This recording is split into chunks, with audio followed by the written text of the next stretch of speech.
ವೀಕ್ಷಕರೆಲ್ಲರಿಗೂ ನಮ್ಮ ವಾಹಿನಿಯ ದೈನಿಕ ರಾಶಿ ಫಲ ವಿಶೇಷ ಕಾರ್ಯಕ್ರಮಕ್ಕೆ ಸ್ವಾಗತ.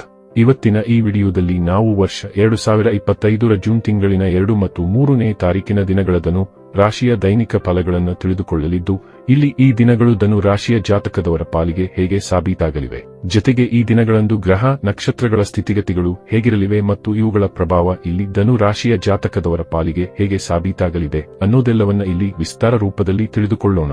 ವಿಡಿಯೋ ಪ್ರಾರಂಭಿಸುವುದಕ್ಕೂ ಮುನ್ನ ಎಂದಿನಂತೆ ನಮ್ಮ ವಿನಂತಿ ಎಂದರೆ, ನೀವಿನ್ನೂ ನಮ್ಮ ಚಾನೆಲ್ ಸಬ್ಸ್ಕ್ರೈಬ್ ಮಾಡಿಲ್ಲವೆಂದರೆ ಈ ಕೂಡಲೇ ನಮ್ಮ ಚಾನೆಲ್ ಅನ್ನು ಸಬ್ಸ್ಕ್ರೈಬ್ ಮಾಡಿ.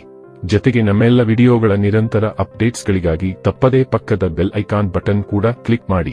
ವೀಕ್ಷಕರೇ, ಜೂನ್ ತಿಂಗಳಿನ 2ನೇ ತಾರೀಕಿನ ದಿನವು ಸೋಮವಾರದ ದಿನವಾಗಿರಲಿದ್ದು, ಇಲ್ಲಿ ಜ್ಯೇಷ್ಠ ಮಾಸದ ಶುಕ್ಲ ಪಕ್ಷದ ಸಪ್ತಮಿಯ ತಿಥಿ ಇರಲಿದೆ. ಹಾಗೆ ಈ ದಿನದಂದು ಮಗ ನಕ್ಷತ್ರದ ಗೋಚರವಿರಲಿದೆ. ಜೊತೆಗೆ ಇಲ್ಲಿ ವ್ಯಘಾತ ಹೆಸರಿನ ಯೋಗವಿರಲಿದೆ. ಚಂದ್ರದೇವನು ಈ ದಿನದಂದು ಸಿಂಹ ರಾಶಿಯಲ್ಲಿ ಗೋಚರಿಸಲಿದ್ದು, ಇಲ್ಲಿ ಸೂರ್ಯದೇವನು ವೃಷಭ ರಾಶಿಯಲ್ಲಿ ವಿರಾಜಮಾನನಾಗಿರಲಿದ್ದಾನೆ. ಈ ದಿನದಂದು ಅಭಿಜಿತ ಮುಹೂರ್ತವು ಬೆಳಗಿನ 11:52 ಹಿಡಿದು ಮಧ್ಯಾಹ್ನದ 12:43 ಇರಲಿದೆ. ಇನ್ನು ಜೂನ್ ತಿಂಗಳಿನ 3ನೇ ತಾರೀಕಿನ ದಿನವು ಮಂಗಳವಾರದ ದಿನವಾಗಿರಲಿದ್ದು, ಇಲ್ಲಿಯೂ ಕೂಡ ಜ್ಯೇಷ್ಠ ಮಾಸದ ಶುಕ್ಲ ಪಕ್ಷದ ಅಷ್ಟಮಿಯ ತಿಥಿ ಇರಲಿದೆ. ಹಾಗೆ ಈ ದಿನದಂದು ಪೂರ್ವ ಫಾಲ್ಗುಣಿ ನಕ್ಷತ್ರದ ಗೋಚರವಿರಲಿದೆ. ಜೊತೆಗೆ ಹರ್ಷಣ ಹೆಸರಿನ ಯೋಗವಿರಲಿದೆ.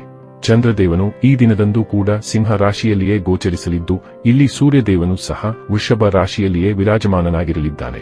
ಇನ್ನು ಈ ದಿನದಂದು ಅಭಿಜಿತ ಮುಹೂರ್ತವು ಬೆಳಗಿನ 11:52 ಹಿಡಿದು ಮಧ್ಯಾಹ್ನದ 12:44 ಇರಲಿದೆ. ವೀಕ್ಷಕರೇ, ಇದು ಈ 2 ದಿನಗಳ ಗ್ರಹ ನಕ್ಷತ್ರ ಮತ್ತು ಯೋಗಗಳ ಕುರಿತಾಗಿರುವ ಮಾಹಿತಿಯಾಗಿದ್ದು, ಈ ಮಾಹಿತಿಯನ್ನೇ ಆಧರಿಸಿ ಈಗ ಈ ದಿನಗಳ ಧನು ರಾಶಿಯ ಫಲಗಳನ್ನು ನೋಡೋಣ.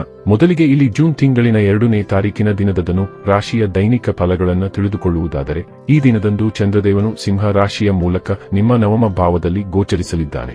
ಆದರೆ ಇಲ್ಲಿ ನಿಮ್ಮ ನವಮ ಭಾವದಲ್ಲಿ ಈ ಮೊದಲಿನಿಂದಲೇ ಕೇತು ಗ್ರಹದ ಉಪಸ್ಥಿತಿಯೂ ಸಹ ಇರಲಿದ್ದು, ಹೀಗಾಗಿ ಇಲ್ಲಿ ಚಂದ್ರ ಕೇತುವಿನ ಗ್ರಹಣ ದೋಷದ ನಿರ್ಮಾಣವಾಗಲಿದೆ. ಇದರಿಂದಾಗಿ ಇಲ್ಲಿ ನಿಮಗೆ ಕೆಲ ಕಡೆಗಳಲ್ಲಿ ವಿರೋಧಾಭಾಸದ ಫಲಗಳು ಲಭಿಸಲಿದ್ದು, ಇಲ್ಲಿ ನೀವು ಸಾಕಷ್ಟು ಜವಾಬ್ದಾರಿಯುತವಾಗಿ ನಡೆದುಕೊಳ್ಳಬೇಕಾಗುವುದು. ಈ ವಿಶೇಷ ಸಮಯದಲ್ಲಿ ನಿಮ್ಮಲ್ಲಿ ಅತೀವ ಆಲಸ್ಯತನವೂ ಕೂಡ ಕಂಡುಬರಲಿದ್ದು, ಇದರಿಂದಾಗಿ ಇಲ್ಲಿ ನಿಮ್ಮ ಬಹುತೇಕ ಕೆಲಸ ಕಾರ್ಯಗಳಲ್ಲಿ ನೀವು ಪೂರ್ಣ ಪ್ರಮಾಣದಲ್ಲಿ ತೊಡಗಿಸಿಕೊಳ್ಳಲು ಸಾಧ್ಯವಾಗದೇ ಹೋಗಬಹುದಾಗಿದೆ. ಪರಿಣಾಮ ಸ್ವರೂಪ ಇಲ್ಲಿ ನಿಮ್ಮ ಕೆಲಸ ಕಾರ್ಯಗಳಲ್ಲಿ ಹಿನ್ನಡೆ ಉಂಟಾಗುವುದು ಅಥವಾ ನಷ್ಟದ ಸ್ಥಿತಿ ಎದುರಾಗುವುದು ಆಗಬಹುದಾಗಿದೆ. ಇಲ್ಲಿ ನಿಮ್ಮಲ್ಲಿ ಆಲಸ್ಯತನದ ಜೊತೆಗೆ ಬೇಜವಾಬ್ದಾರಿತನವೂ ಕೂಡ ಕಂಡುಬರುವುದು ಖಂಡಿತ ಅನೇಕ ರೀತಿಯ ಸಮಸ್ಯೆಗಳಿಗೆ ಕಾರಣವಾಗಬಹುದಾಗಿದೆ. ಪ್ರಮುಖವಾಗಿ ಈ ಸಮಯದಲ್ಲಿ ನಿಮ್ಮ ಬಹುಮೂಲ್ಯ ವಸ್ತುಗಳು ಕಳೆದು ಹೋಗುವುದು, ಕಳ್ಳತನವಾಗುವುದು ಅಥವಾ ಕೆಟ್ಟು ಹೋಗುವುದು ಕೂಡ ಆಗಬಹುದಾಗಿದೆ.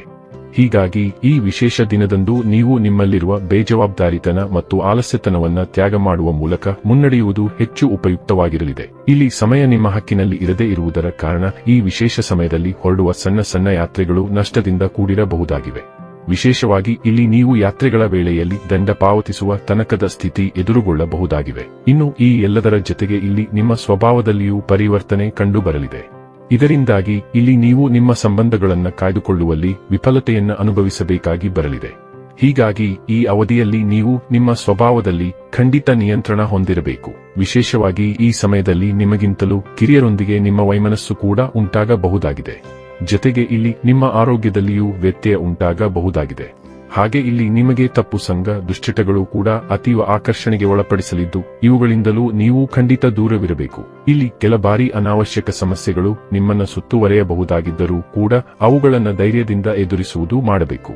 ಇಲ್ಲಿ ಪ್ರೇಮ ಜೀವನ ಮತ್ತು ವೈವಾಹಿಕ ಜೀವನದಲ್ಲಿಯೂ ಖಂಡಿತ ಜಾಗೃತೆಯ ಪೂರ್ವಕ ಮುನ್ನಡೆಯಬೇಕು. ಇಲ್ಲದೆ ಹೋದಲ್ಲಿ ಇಲ್ಲಿಯೂ ಸಮಸ್ಯೆಗಳು ತಲೆದೋರಬಹುದಾದ ಸಾಧ್ಯತೆಗಳಿರಲಿವೆ. ಇನ್ನು ಇದರ ನಂತರದಲ್ಲಿ ಜೂನ್ ತಿಂಗಳಿನ 3ನೇ ತಾರೀಕಿನ ದಿನದ ಧನು ರಾಶಿಯ ದೈನಿಕ ಫಲಗಳ ಕುರಿತಾಗಿ ತಿಳಿದುಕೊಳ್ಳುವುದಾದರೆ, ಈ ದಿನದಂದು ಕೂಡ ನಿಮ್ಮ ನವಮ ಭಾವದಲ್ಲಿ ಚಂದ್ರ ಕೇತುವಿನ ಗ್ರಹಣ ದೋಷದ ನಿರ್ಮಾಣವಾಗಲಿದೆ. ಹೀಗಾಗಿ ಇಲ್ಲಿಯೂ ಕೂಡ ಸಮಯ ಕೊಂಚ ವಿರೋಧಾಭಾಸದಿಂದ ಕೂಡಿರಲಿದೆ. ವಿಶೇಷವಾಗಿ ಈ ದಿನದಂದು ನಿಮ್ಮ ಭಾಗ್ಯದಲ್ಲಿಯೂ ಕೊರತೆ ಕಂಡುಬರಬಹುದಾದ ಸಾಧ್ಯತೆ ಇರಲಿದೆ. ಹೀಗಾಗಿ ಇಲ್ಲಿ ನೀವು ಭಾಗ್ಯ ಸಂಬಂಧಿತ ಯಾವ ಕಾರ್ಯಗಳನ್ನು ಕೈಗೊಳ್ಳಲು ಮುಂದಾಗಬಾರದು. ಈ ದಿನದಂದು ನಿಮ್ಮ ಕೆಲಸ ಕಾರ್ಯಗಳ ಗತಿಯಲ್ಲಿ ಕೊರತೆ ಕಂಡುಬರಲಿದೆ. ಇಲ್ಲಿ ಕೆಲಸ ಕಾರ್ಯ ನಿರ್ವಹಿಸುವಲ್ಲಿ ನೀವು ಸಾಕಷ್ಟು ಆಲಸ್ಯವನ್ನು ಸಹ ಹೊಂದಿರಲಿದ್ದೀರಿ. ಹೀಗಾಗಿ ಈ ದಿನದಂದು ನಿಮ್ಮ ಕೆಲ ಕೆಲಸಗಳು ಪೆಂಡಿಂಗ್ ಆಗಿಯೂ ಉಳಿಯಬಹುದಾಗಿವೆ. ಈ ವಿಶೇಷ ದಿನದಂದು ನೀವು ಹೆಚ್ಚು ಪರಿಶ್ರಮವನ್ನು ಸಹ ಮಾಡಬೇಕಾಗಿ ಬರಲಿದೆ. ಇಲ್ಲಿ ನೀವು ಖಂಡಿತ ಭಾಗ್ಯದ ಭರವಸೆಯ ಮೇಲೆ ನಿರ್ಭರವಾಗಿರಬಾರದು.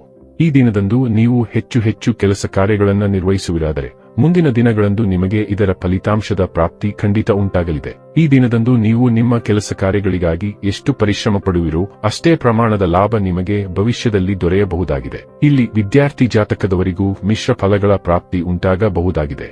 ಇಲ್ಲಿ ವಿದ್ಯಾರ್ಥಿಗಳು ಓದಲು ಕುಳಿತುಕೊಳ್ಳಲಿದ್ದಾರಾದರೂ ಅವರಿಗೆ ಏಕಾಗ್ರತೆ ಹೊಂದುವಲ್ಲಿ ಸಮಸ್ಯೆಗಳು ಬಾಧಿಸಬಹುದಾಗಿವೆ.